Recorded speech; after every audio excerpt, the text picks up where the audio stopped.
नमस्कार, जय हिंद।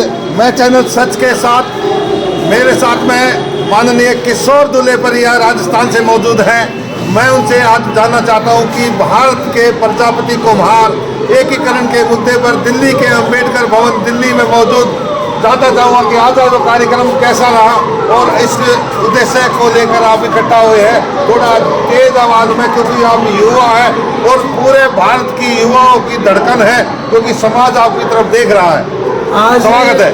आज पूरे देश भर के जितने भी प्रजापति समाज के विभिन्न सामाजिक संगठन, राजनीतिक दल, इन तमाम संगठनों की आज एक संयुक्त रूप से बैठक हुई है और उस बैठक में सर्वसम्मति ये बनाई जा रही है कि जितने भी संगठन देश भर में बने हुए हैं उन संगठनों को एक मंच, एक डंडे के नीचे लाकर पूरे समाज के लिए हम राजनीतिक रूप से एक प्लेटफॉर्म तैयार करें, सामाजिक रूप से मजबूत करें, शैक्षणिक रूप से समाज को मजबूत करें, आर्थिक रूप से समाज को मजबूत करें। इसी बात को लेकर आज पूरे दिन से सुबह से चिंतन मनन चल रहा है और सभी सामाजिक संगठनों को हम एक झंडे के नीचे लाकर इस भारत भर में समाज की एक राजनीतिक शक्ति पैदा करने के लिए, राजनीतिक शक्ति पैदा करने के लिए हम लोग प्रयास करें। और निश्चित रूप से आज शाम तक हम इस नतीजे पे पहुंचेंगे कि आने वाला जो समय होगा वो हमारे लोगों का समय होगा, हमारे नौजवानों का समय होगा और आने वाले वक्त पर इस प्रजापति समाज का समय होगा।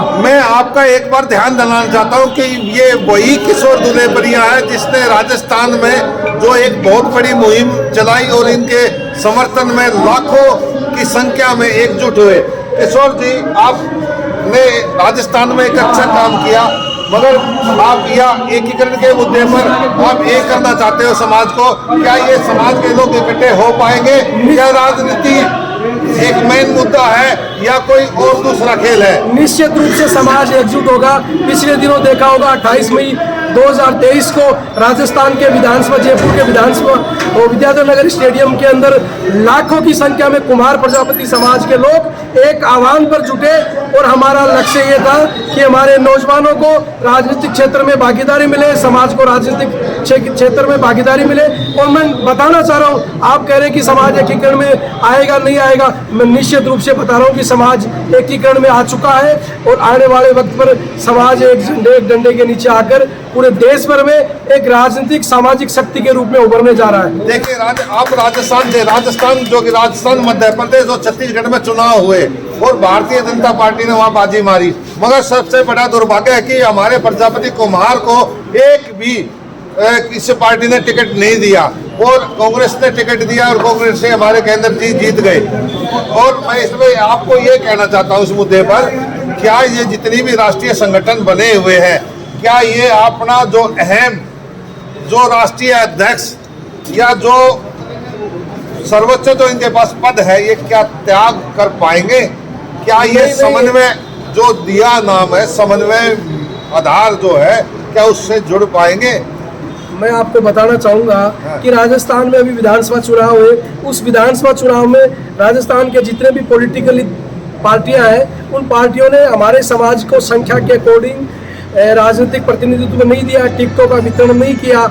लेकिन हम इस बात से हताश नहीं है। आने वाले वक्त पर अभी लोकसभा के चुनाव होने वाले, हम राजस्थान सहित देश भर में 10 कुम्हार प्रजापति समाज के लिए टिकटों की हम डिमांड कर रहे हैं। और निश्चित रूप से मैं आपको बताना चाहता हूँ कि पार्टियों को हमारे समाज को प्रतिनिधित्व देना होगा। नहीं, हमारे पास में बहुत से विकल्प तैयार हैं। जो मैं आपको बताऊं, हमने राजस्थान में 18 जगह निर्दलीय रूप से हमने चुनाव लड़ाया। बीजेपी कांग्रेस हमारे को टिकट नहीं दी तो हमने निर्दलीय रूप से लड़ाया। कहीं 5000, कहीं 4000, कहीं 1000-1500 वोट लिए। हमारे उम्मीदवारों ने, 18 उम्मीदवारों ने 59,000 वोट हमारे 18 उम्मीदवारों ने लिए। मतलब आप समझ सकते 60-65 हज़ार वाला एमएलए बनता है। हमने 18 जगह हार के भी एक एमएलए के वोट हमने ले लिए।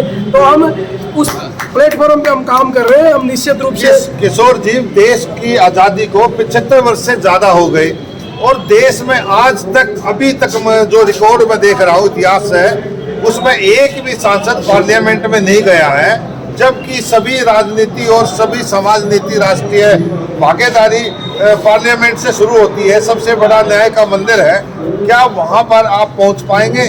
क्या आपकी समन्वय मीटिंग, मान लीजिए कोई सरकार, क्या कोई पार्टी आपसे कहे एक व्यक्ति को हम टिकट देंगे उसको कैसे सुन पाएंगे उसमें? देखो, हम तो ये कह रहे हैं कि कोई भी राजनीतिक दल हो, हमारे समाज के किसी एक व्यक्ति को आप टिकट दे दीजिए, हमें किसी व्यक्ति के बारे में हमें विरोध नहीं है। किसी भी व्यक्ति को, काबिल व्यक्ति को आप टिकट दे दीजिए, चाहे भाजपा हो, कांग्रेस हो, या जितने भी राजनीतिक दल है देश में, वो राजनीतिक दल मजबूत जो राजनीतिक नेशनल लेवल के दल है, वो अगर किसी कुमार समाज के एक बेटे को टिकट देता है तो हम तो संतुष्ट है, कोई दिक्कत वाली बात नहीं। हम इसमें ये विरोधाभास वाली स्थिति है नहीं, क्योंकि हमारा व्यक्ति चाहे किसी भी संगठन से, किसी भी पार्टी प्लेटफॉर्म से अगर लोकसभा जा रहा है तो हमें कहाँ दिक्कत है। चाहे भाई रामकिशन जी गोला जी हो, चाहे हमारे मंगल सेन जी हो या आप हो, इसमें कोई हमें डाउट नहीं होना चाहिए। हमें तो कोई दो राय नहीं। रामकिशन जी से अभी हमने बात करी, मंगल सेन जी से भी बात करी। मैं वो बात करना चाह रहा था क्योंकि आज मंच जो सजा हुआ है इसमें बहुत से राष्ट्रीय संगठन के लोग आए हुए हैं। क्या इन महत्वाकांक्षा इन लोगों की, राष्ट्रीय अध्यक्षों की, क्या ये छोड़ पाएंगे? क्या ये त्याग कर पाएंगे?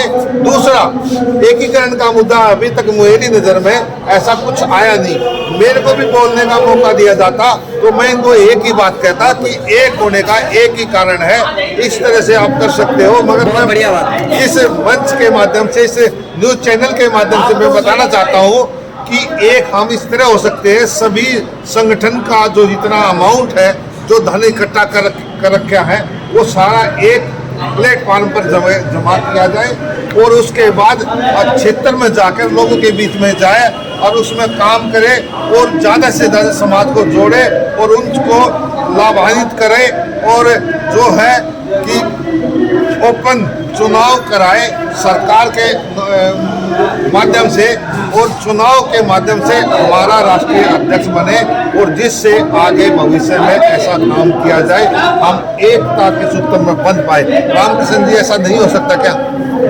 देखिए, मैं एक बात कहूँगा, आज पूरे देश में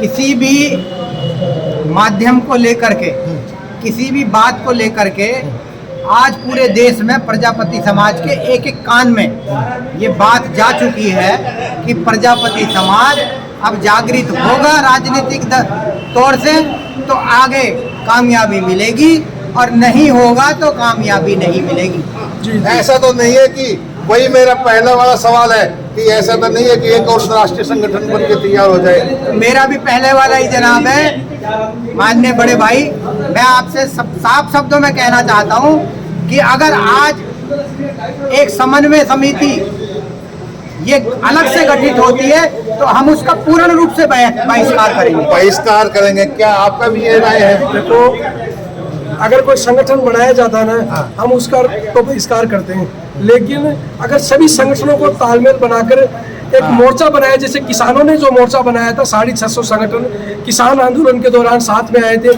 उस तरह अगर सभी छोटे छोटे सामाजिक संगठन है, राजनीतिक दल है, उनको एक मंच में लाया जाए, किसी संगठन न बनाकर एक मोर्चा बनाकर अगर उनको साथ, बहुत बढ़िया स्वागत करते हैं। बातचीत एक ऐसा साधन है, बातचीत एक ऐसा मंच है, कहीं न कहीं बात निकल के आएगी और दूर तक जाएगी।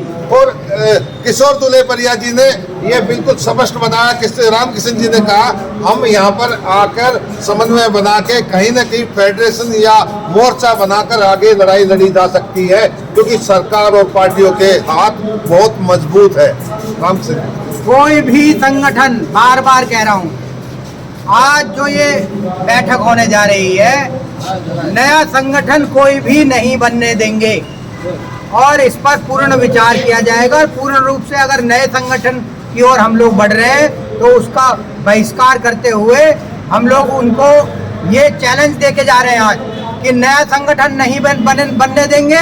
लेकिन मोर्चे की जहाँ तक बात आए, पूरे देश में अगर हमारी 1000 संस्थाएं भी हैं, उनको एक सूत्र में बांधकर मोर्चा बना करके यहाँ बैठी हुई सरकारों से हम लड़ तो सकते हैं, लेकिन नए नए संगठन बनाकर हमको बंटने का काम। बहुत बढ़िया, क्योंकि युवाओं का ये नारा है कि आज हमें एक होना पड़ेगा। मंगल सेन जी, दो शब्दों की बात तो ये है कि युवा ही हमारे समाज की रीढ़ की हड्डी है और जिस दिन युवा जाग जाएगा उस दिन ये समाज जाग जाएगा।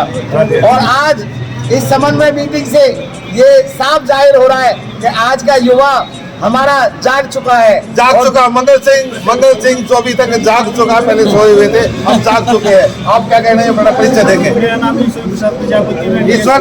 हाँ, ईश्वर प्रसाद प्रजापति जी। डीएसपी अधिकार दल। आप युवा है, थोड़ा तेज बोले, तेज जिससे कि हाँ। मैं ईश्वर प्रसाद प्रजापति डीएसपी अधिकार दल का राष्ट्रीय युवा मोर्चा का राष्ट्रीय अध्यक्ष हूँ। मैं आपसे ये बात जानना चाहता हूँ कि एक हम कैसे इसकी सूत्र में कैसे बन सकते हैं, वो उपाय बताइए। देखो, आज ये जो राष्ट्रीय कुम्हार समन्वय बैठक जो बुलाई गई है, अगर जिस तरीके से आज हमारे देश में बीजेपी के खिलाफ सभी विपक्षी दलों ने एक समन्वय बना करके कि इंडिया एक नाम दिया है, इंडिया गठबंधन नाम दिया है। इस तरीके से अगर ये सभी सामाजिक राष्ट्रीय लेवल के जो जितने भी दल हैं, अगर ये सभी लोग समन्वय बना करके एक कोई नाम दें और ये जो मूछ की लड़ाई है, क्या ये एक हो पाएंगे? नहीं, ये इनके जो 60 वर्ष 80 वर्ष 90 वर्ष के जो राष्ट्रीय अध्यक्ष बन पाए हैं, क्या युवाओं को मौका दे पाएंगे? ये तो मुझे तो दिया नहीं, 30 सालों के मुझे तो दिया नहीं अभी तक। अगर इन्हें आपको दे पाएंगे? नहीं, अगर मेरे को गया, मैं तो कभी कोई बात अगर इन्हें समाज हित में कुछ करना है तो इनको कुछ ना कुछ त्याग करना पड़ेगा। त्याग करना पड़ेगा, ये त्याग करना पड़ेगा। कहीं ना कहीं इन्होंने जो मूछ की लड़ाई लड़ी है, इन्होंने छोड़ना पड़ेगा, अपने युवाओं को मौका देना पड़ेगा। वही रामकिशन जी का कहना था, वही जो है किशोर दुलेपरिया जी का कहना था।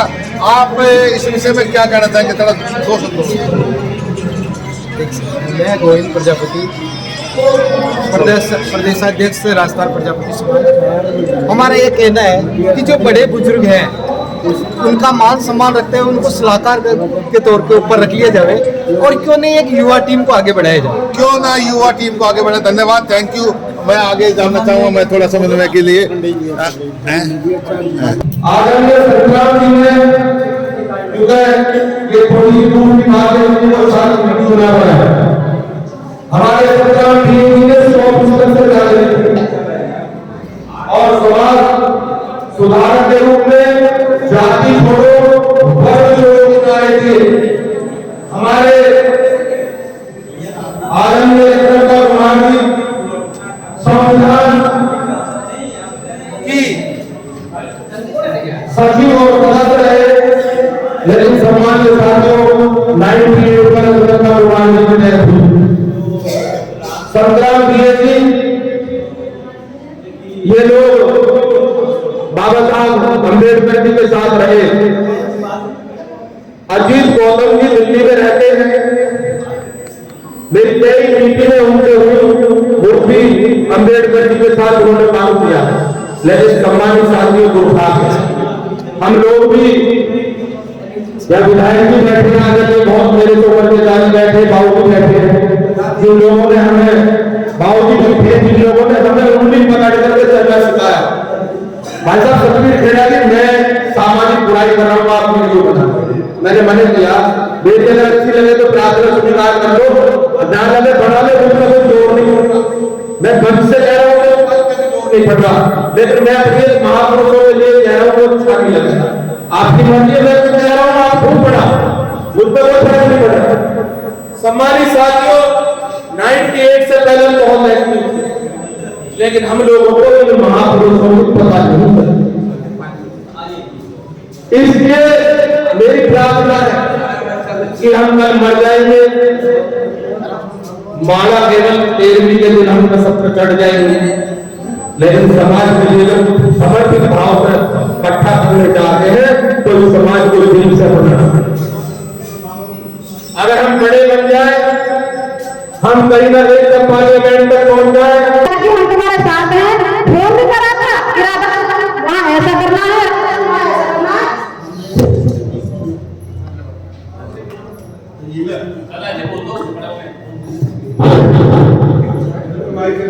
तब मुझे कहीं कुछ पड़ी किसी वजह की, तो मैंने कॉल किया था, तो मुझे बहाना ले दिया गया कि मैं यहाँ नहीं हूँ, मैं बाहर हूँ। या तो किसी को सलाह मत दो, सलाह दो तो फिर साथ दो। तो एक बात पर आज तो मैं हूँ, मैं क्या आपकी बहन बेटी नहीं है, किसी की बेटी हो, किसी की माँ हो, किसी की बेटी हो, तो मुझे पता है कि मेरे साथ में कितना दर्द पूरा हुआ है। मेरी बेटी थी 14 साल की, मेरी बेटी 14 साल की, जिसके घर में आके कपड़े फाड़े थे, और मैंने सारे सभा पर जैसे मैंने पुकार लगाई कि एक भी जगह तुम्हें समझने के लिए नहीं आया। मैंने कहा था कि मैं महापौर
बस न्याय मांगती हूँ।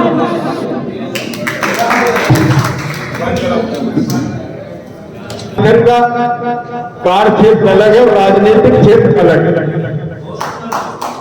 जब तक हम इनकी मदद करना नहीं की ताकत नहीं पैदा करेंगे तब तक ये आपसे जुड़ेंगे कैसे? और ये राजनीतिक ताकत केवल राजनीतिक लोगों में ही होती है। ये नहीं कि आज बीजेपी नहीं तुम्हारा काम नहीं होगा। क्यों नहीं होगा? इसको हमको मंथन करना पड़ेगा, पढ़ना पड़ेगा। हमारे तमाम IAS भी है, हमारे बीच समाज के ऐसे नेता है, विधायक है, सांसद भी है। लेकिन मैं ये पूछना चाहता हूं तुमसे कि अगर IAS हमारा काम नहीं करता है तो उसके खिलाफ आप क्या कार्रवाई कर सकते हो? आपके अधिकार क्या है? हमारे यहाँ कर्मचारी आंदोलन नियमावली उनमें से 56 बनी हुई, उसकी धारा 24 में स्पष्ट रूप से लिखा है कि कोई भी सरकारी कर्मचारी अगर अपनी तनख्वाह से ज्यादा का कोई सामान खरीद सकता है तो वो अपने सीनियर की अनुमति चाहिए। आपको क्या करना है? जो IAS IPS आपकी नहीं बात मानता है, इस संगठन का स्थिति में तो सूचना के 2005 के तहत एक सूचना मांग लो कि आप जब तैनात हुए तब आपकी आर्थिक स्थिति क्या थी, और आज आपने तैनाती के बाद कौन कौन सा सामान आपने अपनी तनख्वाह से ज्यादा का खरीदा है और किस अधिकारी की उम्र से खरीदा? मैं विश्वास करता हूं अगर आप अपने DM को चिट्ठी लिखोगे तो सुबह DM साहब आपसे समझौता करने के लिए बात हो जाएगी, मजबूर हो जाएंगे। इतना बड़ा अन्याय हुआ दारा सिंह प्रजापति के साथ। अरे समाज के लिए तो खड़े थे, काहे के लिए खड़े? आखिर कितने लोग खड़े हुए? अगर इस तरह मनोबल हमारे नेताओं का गिराया गया, हमारे साथियों का गिराया गया तो सब अपने अपने घर बैठे। आप समन्वय समिति बनाइए और जो आपने दो इंजीनियर को बुलाया मैं समझ रहा हूं बहुत अच्छी सोच के लोग हैं और आप भी बहुत बधाई के पात्र जो आप इन सरकार को साथ किसान संगठनों को एक जगह बैठा करके समाज का उत्थान करा जाए। लेकिन अगर इन सब संगठनों में समाज के प्रति अगर ईमानदारी जताई जाए तो वाकई समाज को कुछ मिल सकता है। क्योंकि हमसे पहले बहुत बड़े बड़े बुद्धिजीवी आए, उन्होंने मंचों में बैठाए और बैठ करके मैं करके और समाज को भी पता नहीं हुई। मैं सराहना करता हूं नीति की कि उन्होंने ये प्रयास किया है। मैं तो परमपिता भगवान से यही कामना करूंगा कि जो आपने संकल्प किया है वो आपका संकल्प पूरा हो और हम उसका पूरा सहयोग करें, क्योंकि ये बिल्कुल कड़वा सच है। लड़ाई हम लोगों ने बहुत लड़ी है, लड़ते हुए आ रहे हैं और आगे भी लड़ने के लिए सब मजबूत बैठे हैं। लेकिन जब तक हम सब लोग एक नहीं होंगे, भाई को भाई नहीं मानेंगे, तब तक हम कुछ किसी का भला नहीं कर सकते। हम किसी का कोई कुछ नहीं भला कर सकते। भला हमारा जब ही होगा, छोटा भाई है छोटे भाई की तरह सम्मान दो, बड़ा भाई है बड़े की तरह दो, ताऊ है ताऊ की तरह दो। जब तक हम सम्मान करना नहीं सीखेंगे तब तक हम समाज का उत्थान नहीं कर सकते। मंच पे बहुत बड़ी बड़ी बातें करते हैं, बड़ी बड़ी माला पहनने में, लेकिन उससे समाज का उत्थान नहीं होने का। समाज का उत्थान जमीन पे लड़ाई लड़ने से होगा। और जिस तरीके से अभी हमारे राजस्थान से कुलदीप प्रिया जी और गोविंद भाई जी आए, मैं समझता हूं मेरे प्रोग्राम में होते थे समाज के, लेकिन हिंदुस्तान के अंदर जयपुर में जो कुमार प्रजापति समाज ने इकट्ठा होकर जो प्रोग्राम किया है, आज तक ऐसा प्रोग्राम मिले नहीं।